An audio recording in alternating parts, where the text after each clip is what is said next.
Hi, friends. We are glad you can join us for the fourth podcast in our series titled Unraveling Financial Wellness. Last week's discussion on financial trauma and family dynamics was amazing. This week, we will explore the psychological impact of debt, its effects on mental health and well being, strategies you can use to cope with that stress, and how to get support if you're struggling with debt. Now, today, our panel is Charles Bartlett, who has his MBA in business and is also pursuing his master's in clinical psychology and is an amazing resource for us on the mental and emotional aspects of finances. We have Aubrey Bain from Dollars and Good Sense, as well as Derek Wesley from IMAR Learning Solutions. So let's go ahead, guys, and dive right in, if that's okay. And I'd like to, if it's okay, to just start with just a few stats, because of course, with debt, we want to talk about that. So if you were to go out to debt.org, another place you can look at is called The Motley Fool. I can just give you some interesting debt statistics as of September 30th, 2024. We had, as a nation, $17.9 trillion of consumer debt. Of that, 70% was mortgages. We had $1.2 trillion of credit card debt and $1.6 trillion of student loan debt. And when you compare that year over year, debt has gone up 11% in the last 2 years. So with those numbers and seeing how much they've increased, I think that talking about the financial impact and the emotional trauma of debt is really a timely topic. So the first question, let's talk about how does debt affect people's mental health and well-being? Well, I think like the two common things would be chronic stress as well as shame. Chronic stress, and that first off, like you're in a hole that your current income can't cover, and especially if you're not even able to pay off the balance in the month, and your balance goes to the next month, you're now accruing more debt, and so you're always stressed about that. That leads to hopelessness. I'm never going to get out of that. That could lead to impulsive spending or doing impulsive things like gambling on penny stocks to try to get out of that. And also created shame. I've had friends that are in credit card debt. They're less able to be out socially, both because they don't have the economic means to go out and get dinner or go somewhere, but also like they're embarrassed about it. So not only can it lead to like chronic stress from trying to repay the debt or hopelessness of trying to, but also the shame and if other people saw me, like if I talked about that, a lot of people think less of me. So then you become more isolated, which psychologically, if you isolate more, you're going to get more anxiety, depression, and which just exacerbates the mental health concerns. But yeah, definitely chronic stress and shame would be the two things that stand out immediately for me. I would say, great response, Charles. So how does that affect mental health? One of the issues I've seen is that once you start to take on the debt, that you just keep digging yourself deeper and deeper into the hole. And some people like to say out of sight, out of mind, right? And so if you don't address the issues, if you don't put together a plan to tackle the debt, it's not going to go away. And thank you for sharing those stats. When it comes to the student loan debt, you eventually have to pay that back. And so that is stressful. So having friends and family members that have student loan debt and trying to figure out, okay, yes, I want to get an education, but then how do I pay for it? And I think that's why these conversations that we have are so important, because we want to be able to prevent people from going into debt, and then also figuring out what are some options if you are in debt, so you can dig yourself out of the hole. It's not impossible, but you have to start somewhere. And so that would be the challenge overall, to figure out where do you start so that you can start to get yourself in the right position so that you can make wiser financial choices moving forward. That's a great point about the avoidance is when we're accumulating debt, the last thing we want to look at is our balance statement. The last thing we want to look at is our any accounts, whether it's investment, whether it's our credit card account. But that's worse because the less in tune and aware we are of our finances, the deeper the hole is going to be. So obviously, yeah, avoidance would be, one other thing that would happen with our mental health, or like our mental capacity, and when we're accumulating more debt. And that's something we really have to avoid, because the more we distance ourselves from it as a means of trying to not let that seep into our chronic stress, the bigger it can become. But that can be really hard, obviously, because you're having to admit that every day. And when you don't feel like you have a viable solution, then it becomes easier just to engage in avoidance. I'm not going to repeat everything my colleague said here, but that's exactly, I was thinking avoidance and shame as well. Those were my top two thoughts when I saw this question. And I'm going to just echo what Derek said, is if we have the tools, if we give people the tools to know how to dig ourselves out, and even how to make wise choices from the beginning, then we don't end up in those situations. Because even someone that's, savvy, we'd rather you not, like, I might know how to manage something, but I'd rather not get myself into that spot in the first place. So teaching people how to avoid these situations, and then the people that are already there, giving them the tools how to effectively dig themselves out. Because if it's much harder, it's easier to avoid something, or it's more tempting to avoid something if you don't know how to deal with it. In my experience, I'm more tempted to avoid and not look at something if I don't know how to deal with it and I don't even know who to ask. Whereas if I have the tools, it's easier to just sit down and really dig in there and try to unbury myself and get that process started. So anyway, good answers, guys. Perfect, Aubrey. That's just a great way to wrap up the question. And, I totally agree with what you guys are saying. And it really is just, it's easier to avoid getting into the trap than it is to get out of the trap. As we all, I can just say from my own personal experience that it is just easier to avoid it. So that's a large part of why we're all here, because we want to help people avoid it if they can, or at least be thoughtful before they undertake more debt. And then if they are in debt, to give them the tools and to help them understand what resources are that will actually help them get out of debt. And then, as Charles would say, just would help alleviate some of the mental health issues with that. So that is a perfect segue into question number 2. And that is, what strategies can individuals use to cope with the stress of being in debt? I'll go ahead and jump in. And I'm going to speak from personal experience. And I think I've shared this previously. My cousin Jaman Doucette has been a great asset to me. And so I think having a money mentor is very important. So when you are in these stressful situations, you have someone that you can lean on and ask questions to so you're not alone in dealing with these stressful situations. Yes, it can be embarrassing. It can be shameful to say, hey, I have this much debt. I don't know what I'm going to do.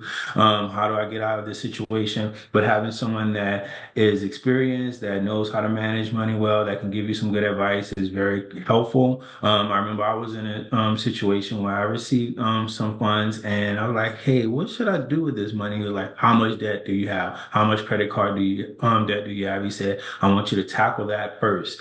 And I was maybe 23 at the time, and I had taken on some credit cards from being in college. And so looking back on that, that decision that I made back then to tackle those credit cards set me up for success years later to be able to buy my first house and to do different things like that, because I had a decent credit score. And at the time, I didn't want to do that because I was like, hey, I can go buy this or that now. But having that mindset and having someone that I could lean on during that time was very helpful. So money mentors are super important, and I think they could be a great resource in times of stress. Yeah, well, the first thing to before you can, really start to assess how to get out of it is to reset. The worst thing is the stress is really in a lot, mental health disorders, really like specifically like anxiety, and we're talking about chronic stress here, is it's in the past or the future. So like when you're in that debt cycle, you look at all the mistakes you made and think, oh my God, if I just did this differently, I would be here, and like this would be my future. And you're kind of lost in this rumination, and then that amplifies your anxiety. You have to just accept I'm here. Like this is where I'm at. Where can I go moving forwards? You can't look at where you could be or where you should be. It's like I'm here. I'm in the present. This is my debt level. What can I do now? because if you keep looking at the where you what it should is, that can lead to more impulsive spending. That can lead to avoidance. You're just going to avoid trying to think, like think about the debt you have that reminds you of where you could have been. You really have to learn how to reset. That can either be through like breathing techniques, grounding techniques, just get your sensory input in the present. Meditation helps reset that mind. Just be like, okay, I'm human. I made some mistakes. I wish things could have been better, but like I can't let that, like shame and guilt dictate cause me to keep making decisions moving forward. Because if anything, being that like in that mindset is going to make your situation worse. So you really have to reset, and from there be okay, what can I do moving forwards to make the situation better? And it's not going to be a quick fix. That is a hard thing to get out of, but there is hope as long as you can reset and see the path forward in a sustainable way. Charles, that's a great insight.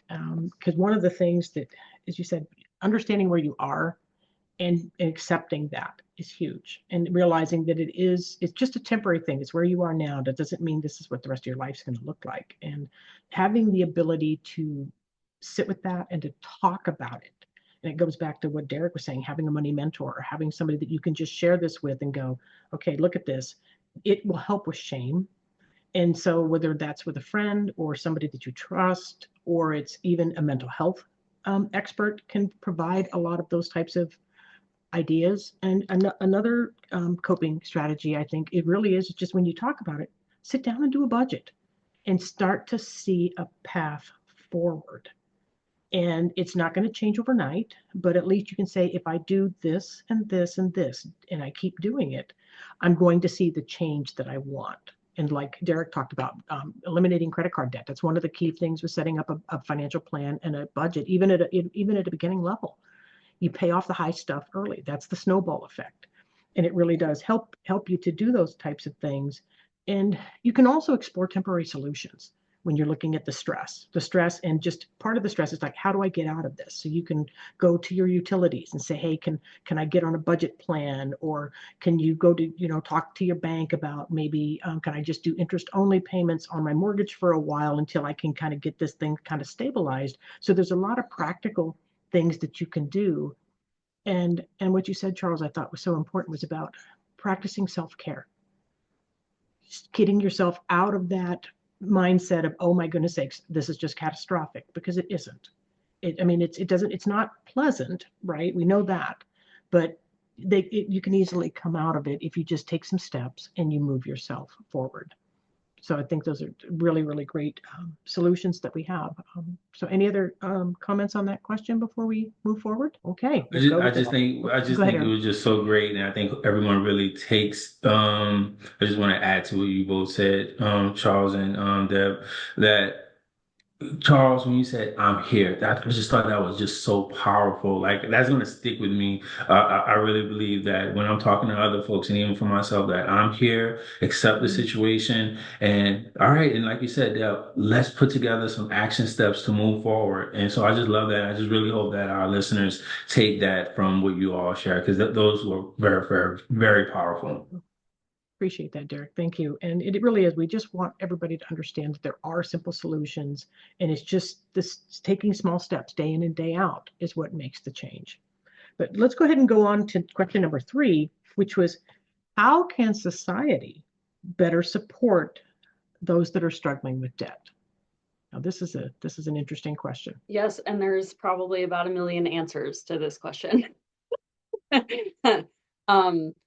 Just as a young person who started at a credit union and worked there and helped a lot of people my age kind of get started with their credit, their lending experience, opened a lot of first-time credit cards, first-time car loans, etc. I was pretty shocked to see how little people understood about money, or how credit worked, or how interest worked. My parents had given me kind of a fundamental foundation on that. So I had an idea. I at least had the idea that this is something I had to control. Like I couldn't just let this get away. I can't just treat this as free money. But it seemed like there was very little fundamental understanding of what a credit card was and how it functioned and how deep that hole can go when not managed properly. And so I think that fundamental education in schools, being something that a lot of states in the US have finally put in the legislation that the schools have to teach. That's 101.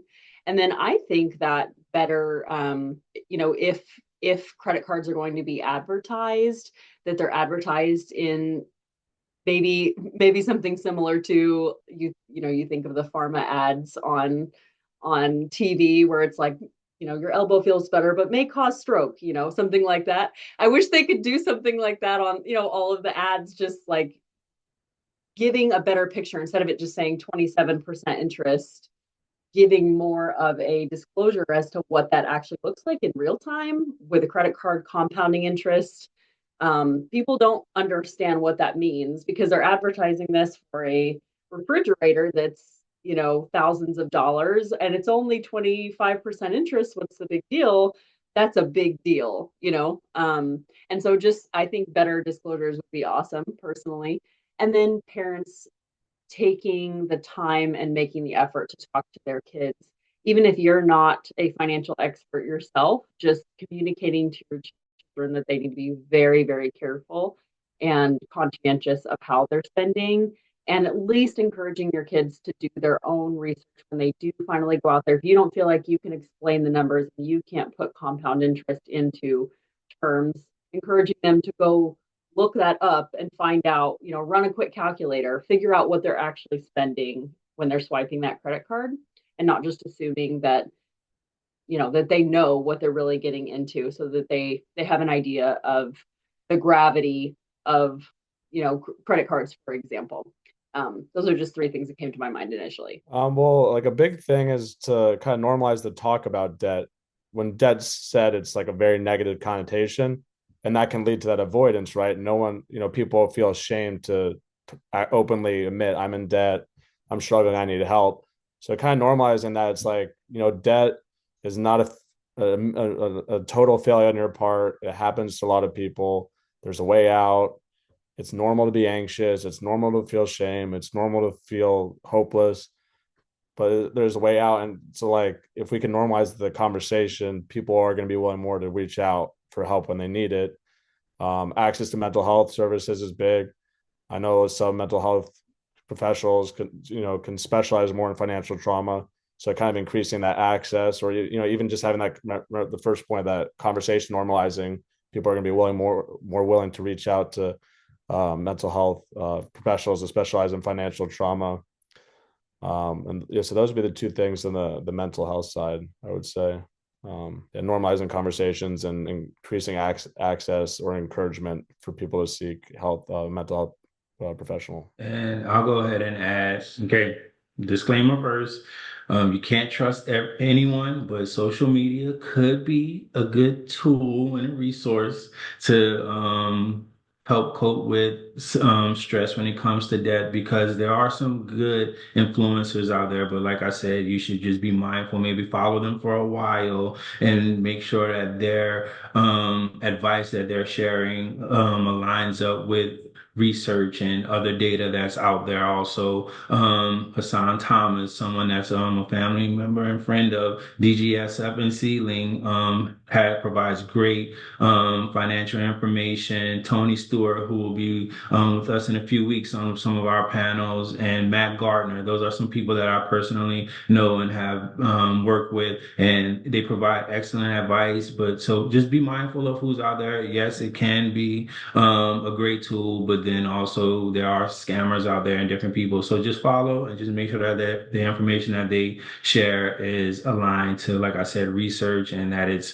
vetted information. Derek, that's some great points. And I'll tell you guys, your insights are just phenomenal, just from not the mental health aspect as well as practical steps for debt. And one of the things that we can talk to people about when they're feeling the stress of debt is, again, the solutions to, as you talked about, Charles, is to normalize their feelings, to understand it's okay to talk about it. And one of the things that I found that it's really helpful for people to understand is that not all debt is bad. Some debt is good, and some debt is very helpful to achieve your goals. So it really is kind of individualized to what you need. And, credit card debt has been touted as easy money. And I think one of the challenges that especially younger people have is that, we used to have dollar bills and we used to walk around and pay cash. And if you open up your wallet and you only had $3 left, you weren't looking at the $20 item. But now that it's all a debit card and a credit card, you swipe the card and I think we have a tendency to lose focus of where our finances actually are until we go look at the statement or we get the statement, right? And then all of a sudden we go, holy moly, right? It can be a little bit challenging, but one of the things that we can also talk to people about is they can go to consumer credit counseling. There's all kinds of resources you can do there, either locally. I mean, there's a lot of advocacy groups that you can see locally within your community. You can also go to National Consumer Credit Counseling, Consumer Credit Financial Bureau. There's a lot of places where you can get that kind of help. They're actually certified counselors. They can review your situation and they can give you some advice. They can help you come up with a debt management plan. And those are all things that will help you cope with that stress. So the society can actually help us with this. These are agencies that are there. Government services, again, I talked about earlier, maybe subsidized housing, or, make sure there's possibility of getting food assistance or support from your local community that will help you. And so there's lots of options, but as Charles said, you have to be comfortable talking about it and to realize that this is not a permanent place. This is a temporary situation that it's okay to ask for help for. So you can actually get the resources that you need, get the education that you need, as you talked about, Aubrey. I mean, as you can see by what's sitting behind me, I'm a huge proponent of education, and the younger, the better. But it really does help people when they realize that there are simple things that they can do that will allow them to start to understand their debt, as Charles said, to how they can feel normal and feel okay about it so they could stay in their logical mind versus getting anxious and getting afraid and getting depressed, and then giving themselves the tools to be able to help make that happen. So I think that was a great discussion for that. Does anybody on the panel have any more comments that you'd like to share before we wrap up for today? Yeah, just a conversation about credit cards you guys are bringing up. That's just like such a tough thing. I know friends that I went to college with that racked up a lot of debt when they got out because there's no immediate consequence, and we're in an environment that's constantly stimulating, and we want immediate gratification, and you get that without the consequence. Whereas like you said, you used to look in your wallet, you're seeing the consequence. Your money is not as much as it used to be. The credit card, you don't see that until the end of the month. So like just like having more awareness of credit cards, like what hole it can dig you in, knowing like, yeah, you can get things up front, but there is, you have to make that payment. So to be more mindful of that. And also just the craziest thing to me is like how people I know that have zero income, a lot of student loan debt are getting approved for credit cards. Like they have zero income. Like how is that allowed? So like one thing as a society is maybe like don't allow that to happen where someone with zero income could just get a credit card and rack up a bunch of debt. I mean that just sounded crazy to me when my friend told me that. Yes, Charles, it wasn't that many years ago that you could actually get a mortgage on a stated income application. That made my head hurt. Wow. Because I'm looking at them going, you just got a loan for $400,000 and you can't prove that you make $40,000 a year. How does that work? And the banks were kind of, because of Fannie Mae, Freddie Mac, and some of like you said, it's easy to get this stuff, but people don't understand. It's the lack of education. What does this cost them? And the ease of getting it and the desire to, and some of this maybe comes, is deeper than just the debt. It's like people want to belong. They want to feel like they matter. They want to feel like they're important. And some of that stuff stems from other things in their life. And then they find themselves on the hook for this, and it can become a really big deal. So yeah, it's you're really wise when you say that, Charles. Just what you both were saying made me think about something that Anthony O'Neill said once. He said, if you can't afford to buy it twice, you can't afford it. And so if you don't have the cash in the bank to afford that thing, to buy it twice is not worth it. So I don't know, that just stuck with me, and just listening to what you two were sharing made me think about that. And so I think it really does come back down to our mindset also, and discipline and self-control, that if you can't afford it, leave it there. Figure out something else or save for it. figure out another way. Great, And great onto that, comments. boredom is just probably the toughest thing. Is like when you're bored and you have a credit card, you're gonna go like try to entertain yourself. So like trying to figure out how to deal with boredom better would be. And I think that's something that's tough on my people younger than me, especially. Where they're always so stimulated, is they're so easy to get bored. What's the easiest solution when you're bored? Just go out and use a credit card. Yeah. Well, and then we've got every one of us have at least one of these, and I think the last I heard, we get on average 4,000 to 5,000 ads per day. And what do those ads want us to do? Buy something.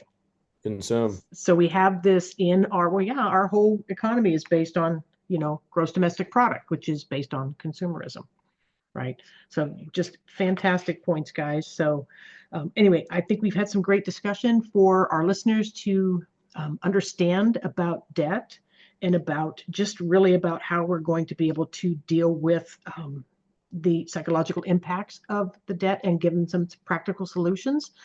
So I want to thank you, panel, for your dedication to sharing your financial and mental health insights on this important topic.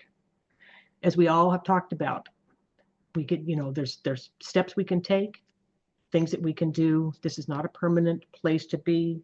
And it really is just being open and honest about it and taking one step at a time. So with that, I'd like to go ahead and close us out and just let everybody know that our next topic in our series is going to be planning for major life events. So people that are looking to navigate finances, if you're thinking about getting married, if you're thinking about buying a home, or if you want to think about retirement, that will be our next topic. So please stay tuned. And we just want to thank everybody for taking the time to join us and to wish you a pleasant evening. If you feel like something here touched you, please feel free to leave a comment and we'd be happy to hear from you. Thank you guys all very much. To view the entire series, go to centralimpact.org.